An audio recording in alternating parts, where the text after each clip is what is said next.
Her true story from Massachusetts. I was forced to marry my sister's killer. Do not be so picky. You are old now. Start being useful. My grandson shouted those words into my face with such casual cruelty you would think he had been rehearsing them. The living room fell silent, except for the dull buzz of the ceiling fan and the crackle of the television playing some sitcom laugh track in the background. But no one was laughing, not at that. I stood there, hands still wet from doing the dishes, the hem of my shirt clinging damp to my stomach.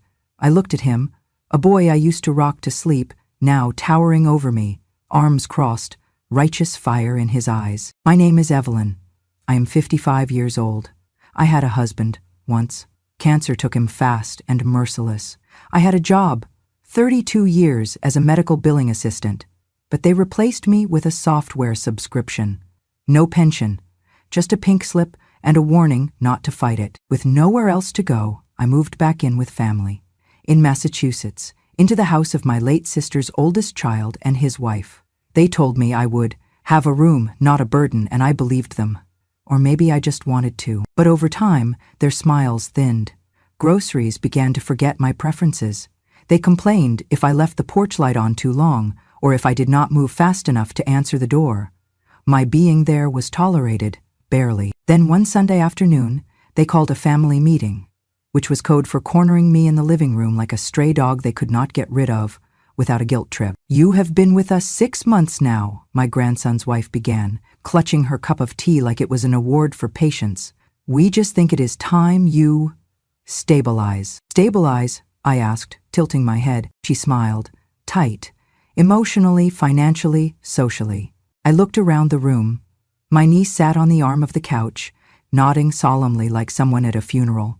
Her husband avoided my eyes, fiddling with his phone. Then he said it. "Marry him." I blinked. "Marry who? Uncle Warren?" The room went dead quiet. Uncle Warren, my late sister's husband.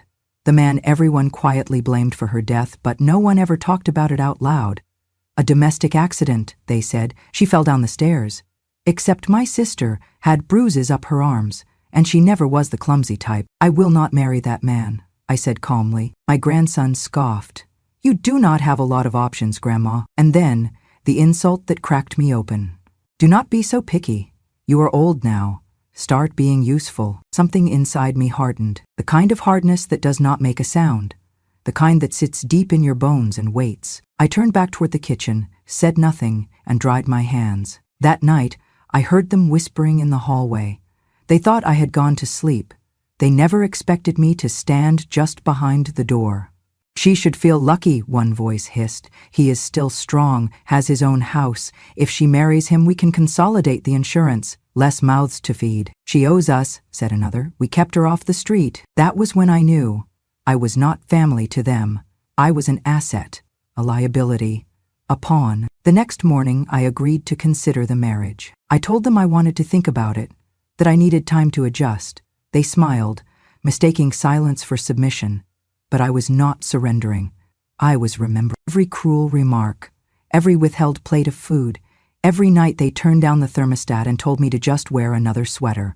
I remembered the bruises on my sister's neck, and how Warren cried too hard at the funeral, but never visited her grave again. I remembered everything, and I began to write it all down. Every date, every conversation, every name. They wanted me to be useful? Fine. I would show them just how useful an old woman can be. Not with casseroles or childcare, but with truth, with memory, and with time. Warren Holtzman. Even his name tasted sour in my mouth. He was once my brother-in-law, married to my sister Janine for 14 years.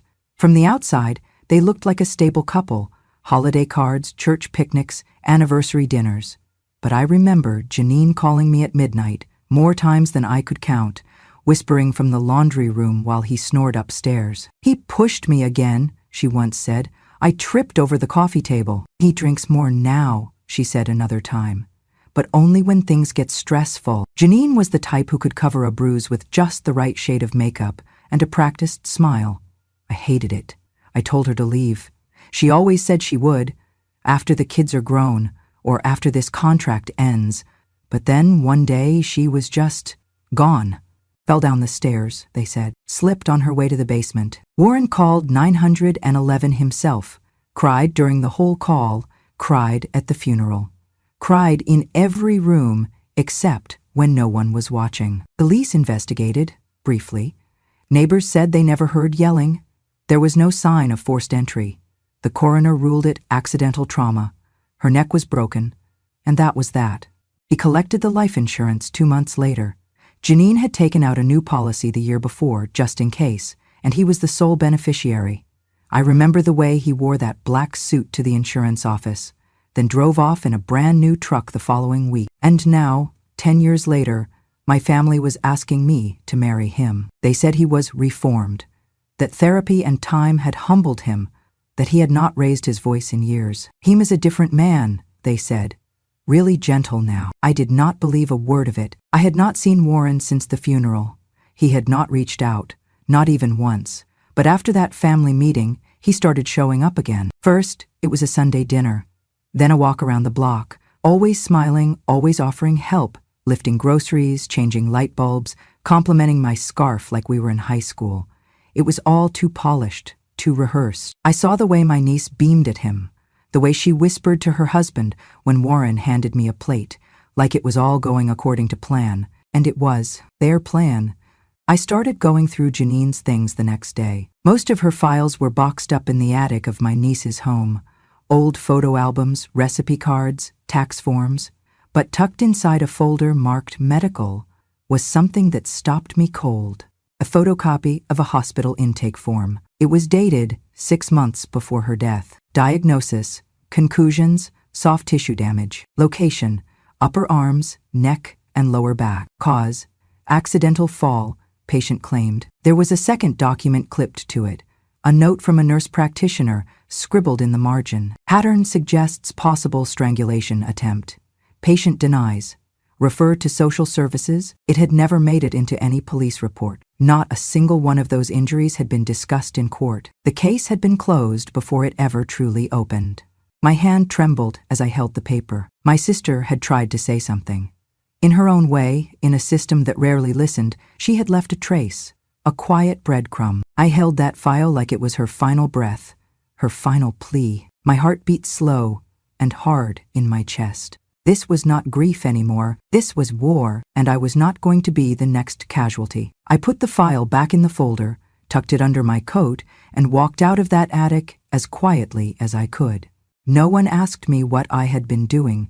No one cared. They just kept planning the next dinner, the next date, the next step in their little inheritance fairy tale. But I had seen the bruise pattern.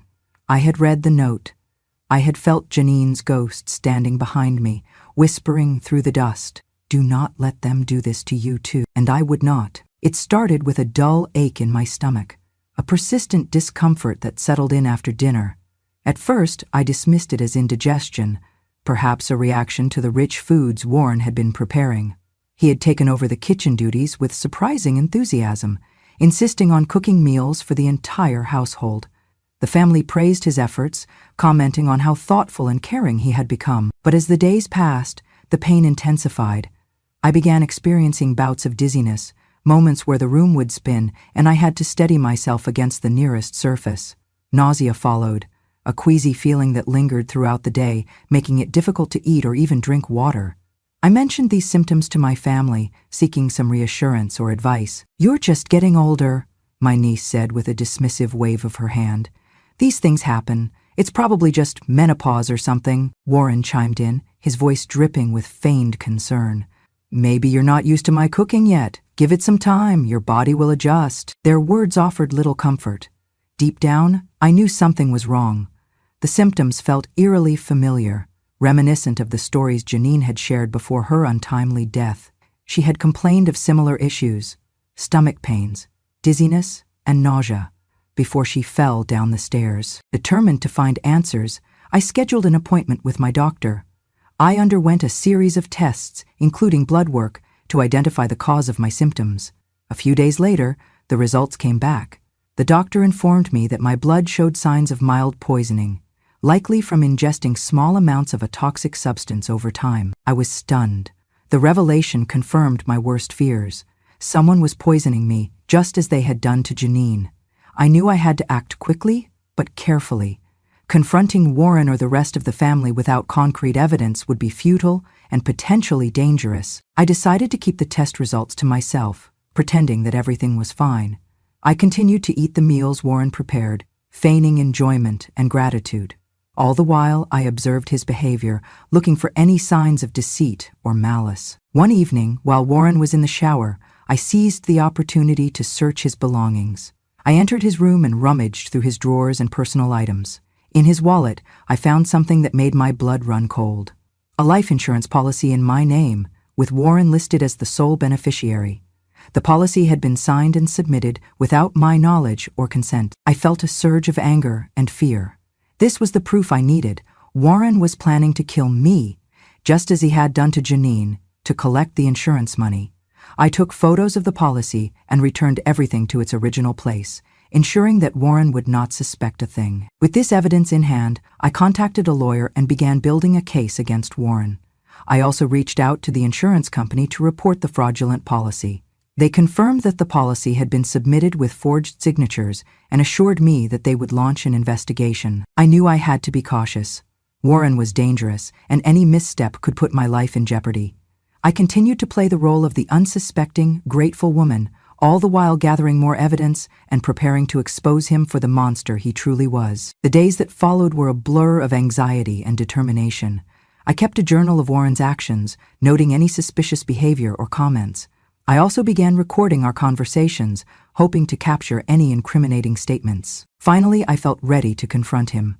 I arranged a family dinner and invited everyone to attend.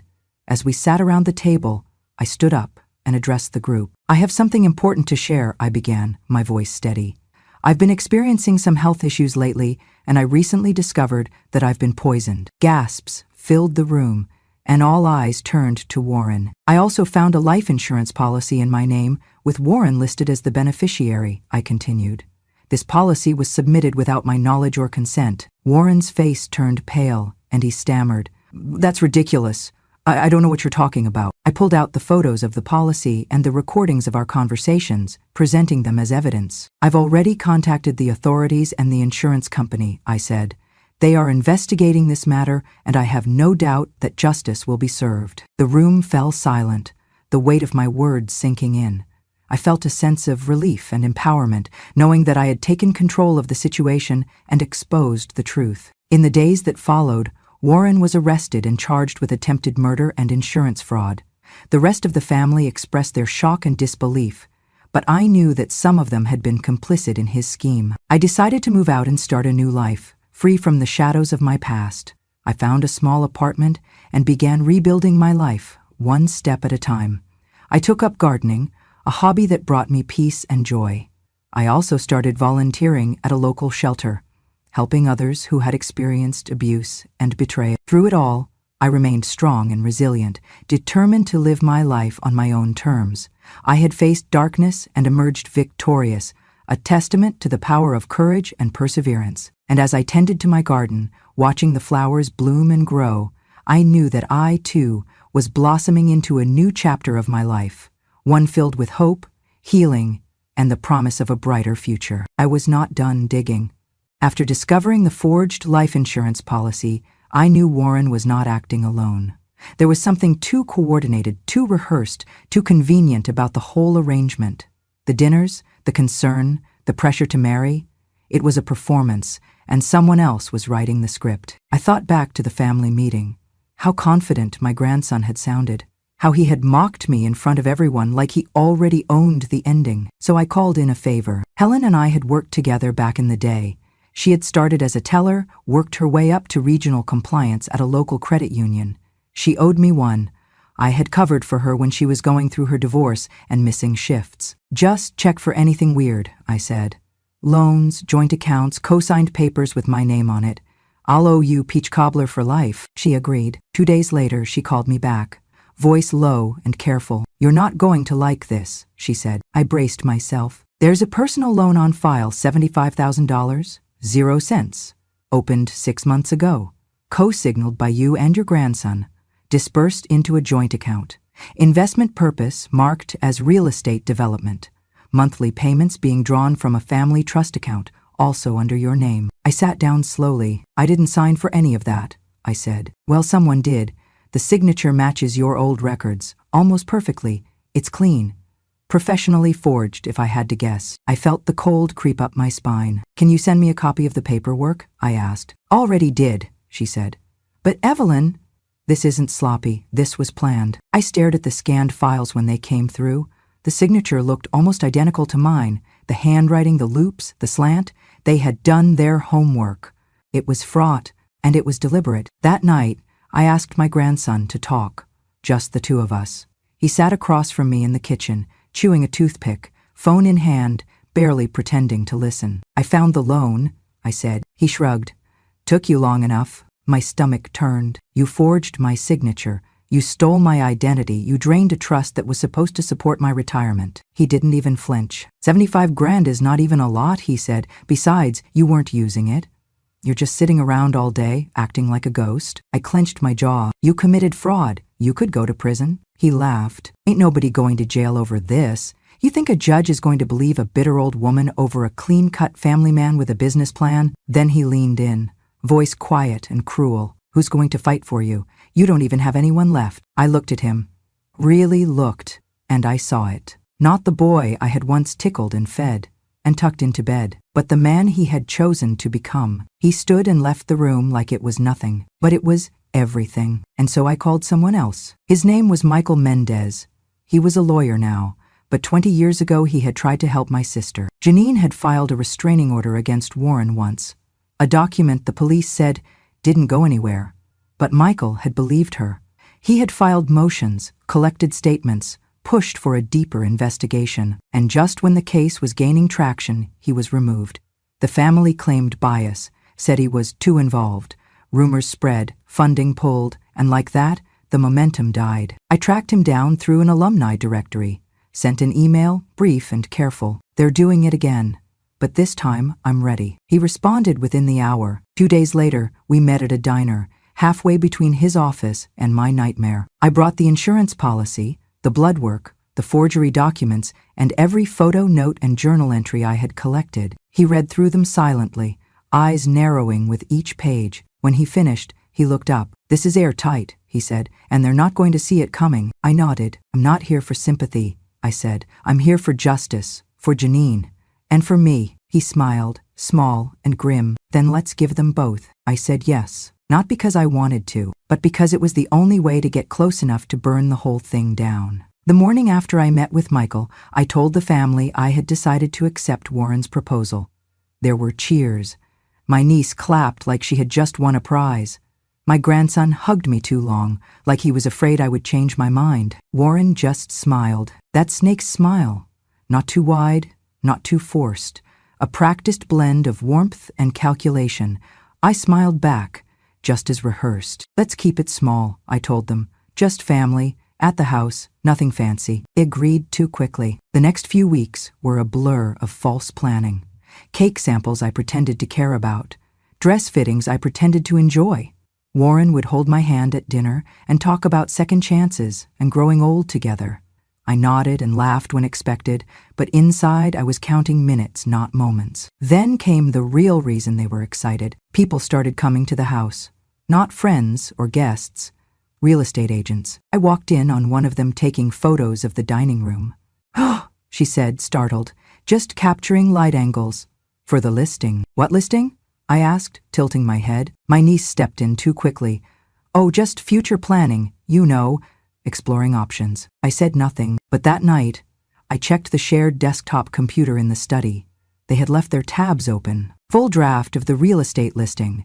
Charming multi-family home. Ideal for investors or new couples. Motivated seller, move-in ready. It wasn't even out of the house yet, and they were already selling it out from under me. The next morning, I set up a voice recorder app on my phone and began slipping it into different rooms. The living room, the kitchen, Warren's den. I downloaded a voice-activated mic from Michael's contact and tucked it into the potted plant next to the staircase. I collected everything, emails left open on shared devices, screenshots of group texts they forgot I could see, contracts printed and left carelessly in drawers. They talked openly around me, assuming I was too distracted by wedding details to notice the numbers behind their smiles. Then it happened. One evening, I left the recorder in the laundry room. Warren and my grandson used it to talk when they thought the house was quiet. The recording was just under 6 minutes. The first 3 were about splitting responsibilities, which accounts would funnel where, how to keep the insurance money clean, and how they would avoid attention by keeping things just legal enough. Then came the line. "He's already sickly," Warren said, laughing. "One fall like her sister, it'll look natural," my grandson replied without hesitation. "Once the policy clears, we split it.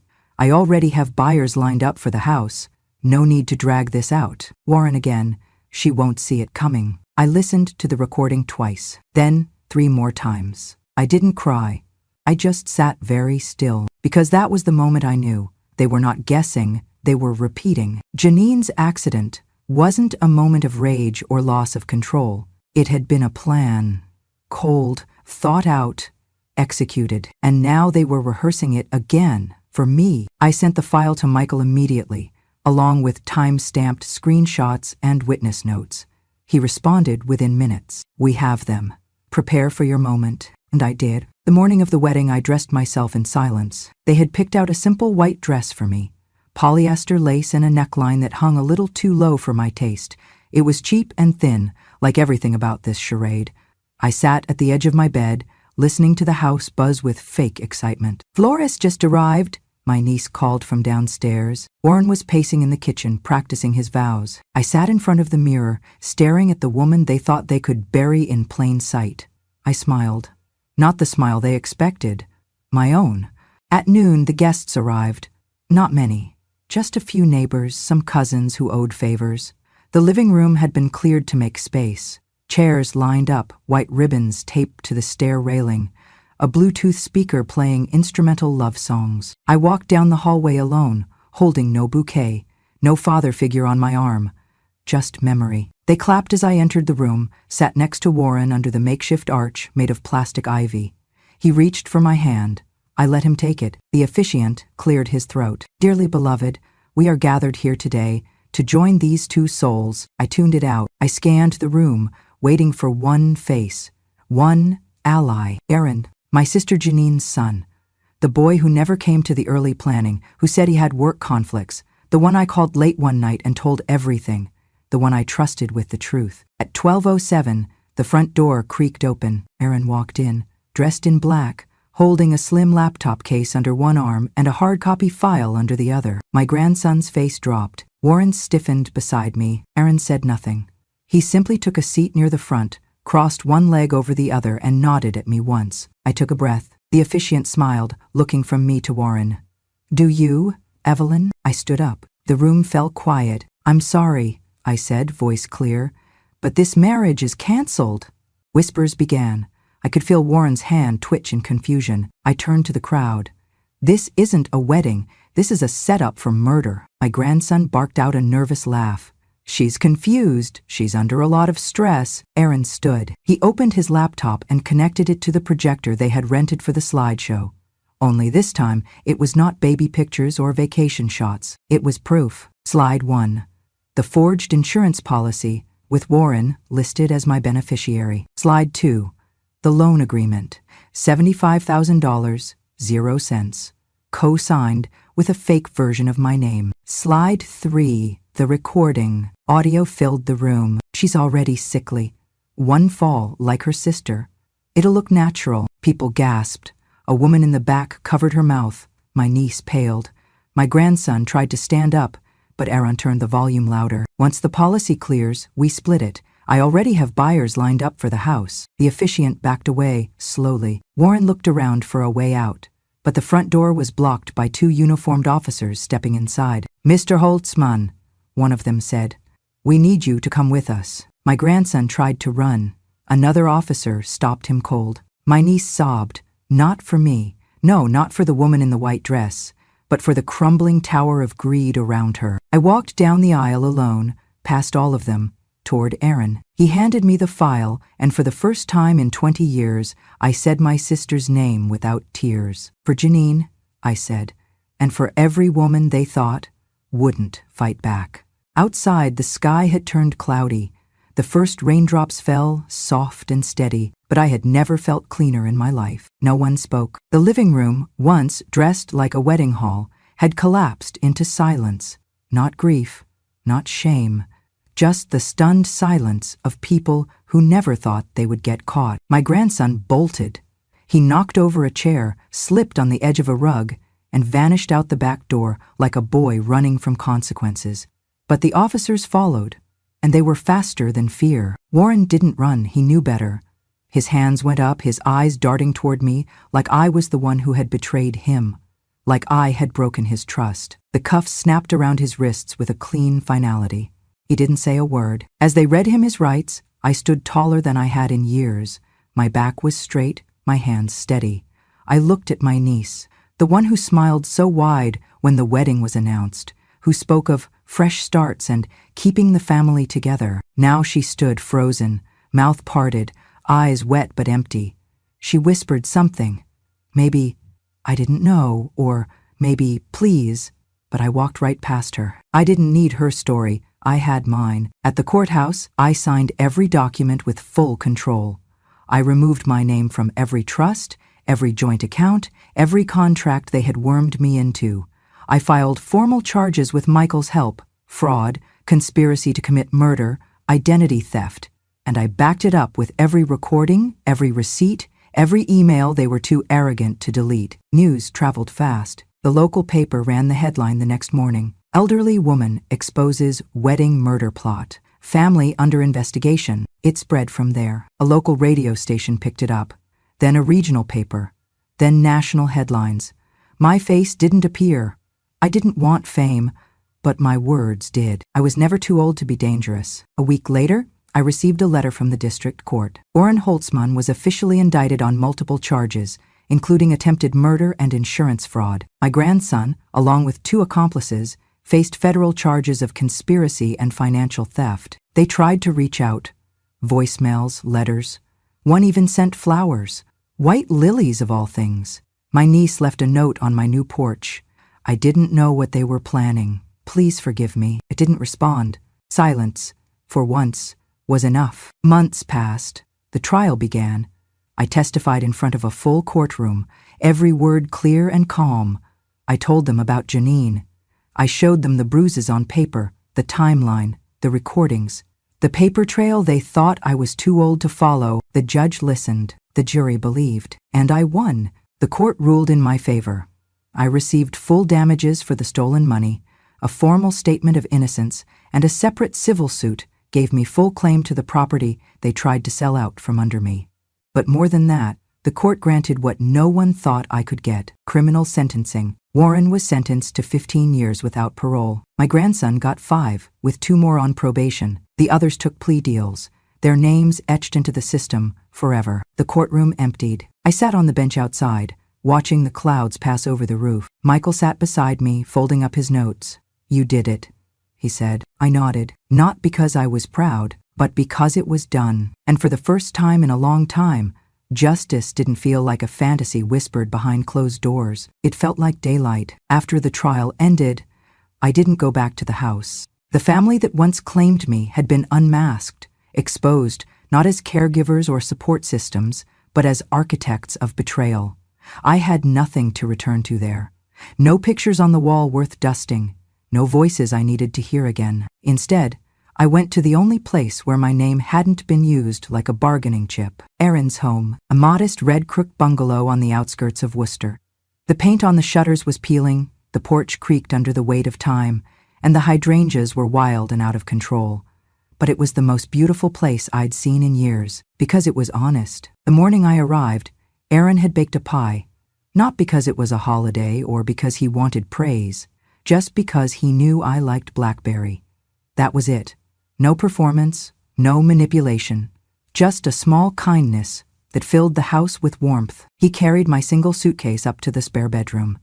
"You'll be safe here," he said, and I believed him. For the first time in a very long time, I felt like I wasn't just surviving, I was beginning. Each morning, I brewed coffee strong enough to wake the dead, wrapped myself in Erin's oversized flannel robe, and stepped out to the porch with a book. Some days I read, Some days I just watched the squirrels, and on the best days, I wrote. I started keeping a new journal, one not hidden behind phone passwords or tucked between mattress seams. A real one, leather-bound, heavy, and unapologetic. Each page filled with reflections, memories, quiet victories.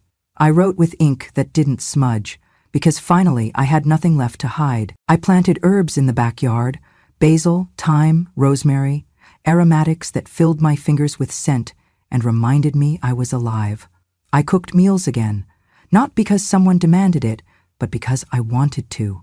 Garlic roasted slowly, onions that made me cry, warm bread and soft butter that made Aaron go silent in mid-bite. "God," he said one night, "this tastes like my mom's cooking." I smiled. "Mine too." We didn't talk much about the trial after that, not because it didn't matter, but because justice, once served, doesn't need to be relived every day. It just needs to be remembered, quietly, clearly, like a stone on the windowsill. I wrote a letter to Janine. "Dear Sis." They tried to do it again. The same shadows, the same trap. But I didn't fall. Not this time. You left clues, whether you meant to or not. Medical notes, bruises hidden in sleeves, old receipts they forgot to throw away. I followed them, and I made them stop. You weren't weak, Janine. You were just surrounded. They thought I wouldn't notice, but I did. And I didn't just remember, I responded. You can rest now. I'm free, and you are too. I folded the letter, walked out to the yard, and placed it under the soil of the apple tree we planted together years ago. The one no one ever watered, but somehow kept living. Aaron saw me from the window, but didn't ask. He knew. There were still bad days.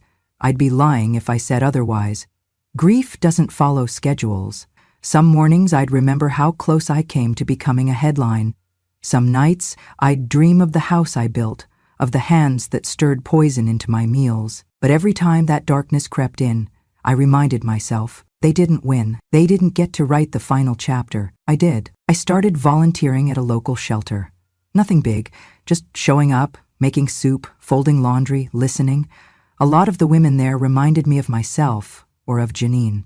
Some were young, some were my age, some were older, but all of them were told in one way or another that they were too much, or too late, or too old to start over. I never gave them advice, stories. Theirs weren't mine to fix, but I could sit beside them and remind them, gently, that survival isn't about strength, it's about truth. And truth? It ages like wine. It deepens, strengthens, and one day, when no one expects it, it uncorks itself. I looked in the mirror last week and barely recognized the woman staring back. Not because I looked younger, but because I looked real. Lines on my face, gray in my hair, a soft apron of skin where there used to be muscle, and eyes that no longer apologized for seeing too much.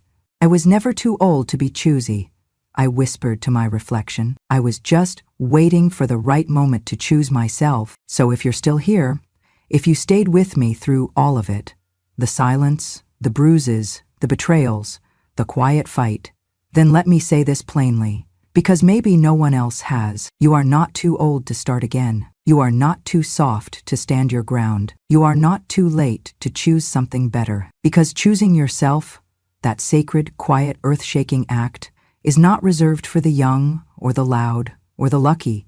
It is for the brave. And bravery wears many faces. Sometimes it wears laugh lines. Sometimes it wears grief like a coat. Sometimes it walks with a limp, but it walks forward. For every woman who's ever been told she was too much or too little, too loud, too passive, too slow, too smart, too forgettable, too difficult, too dependent, too expensive to love, I hope my story shows you this. You are not too anything. You are right on time. They called me senile. They said I should be grateful. They told me to keep quiet, to not make it harder than it has to be, to let the past stay buried. But here's the thing about women like us. We remember, not to seek pity, but to restore clarity. Not to punish, but to name what was done so it can't be done again. And not all stories need a shout. Some are whispered. Some are carved into journals. Some are finally spoken after 50 years of silence. But when we finally do speak, oh, how the earth shifts. So if this story moved you, if it cracked something open, or reminded you of your mother or your sister or the version of yourself you thought you lost? Don't let it end here. If you believe every woman deserves to choose her life, no matter her age, subscribe to Grandma True Stories. Because we don't share these memories for attention. We share them for accountability. We don't tell stories for drama. We tell stories because they happened. Because too many were told to stay quiet. Because too many were never believed. Because some truths are so heavy, they need to be carried together. And because the past doesn't die when we bury it. It dies when we name it. We tell what they tried to bury, not out of vengeance, but out of dignity, so that the next woman isn't asked to stay silent, so that the next Evelyn doesn't have to bleed in private, so that the next Janine makes it out. We tell these stories not because we couldn't move on, but because we finally did, and this is how. So, wherever you are, in your kitchen, on a quiet walk, in your car outside someone else's house, just trying to breathe, you're not alone, and you are not voiceless. Welcome to Grandma True Stories. You've been remembered.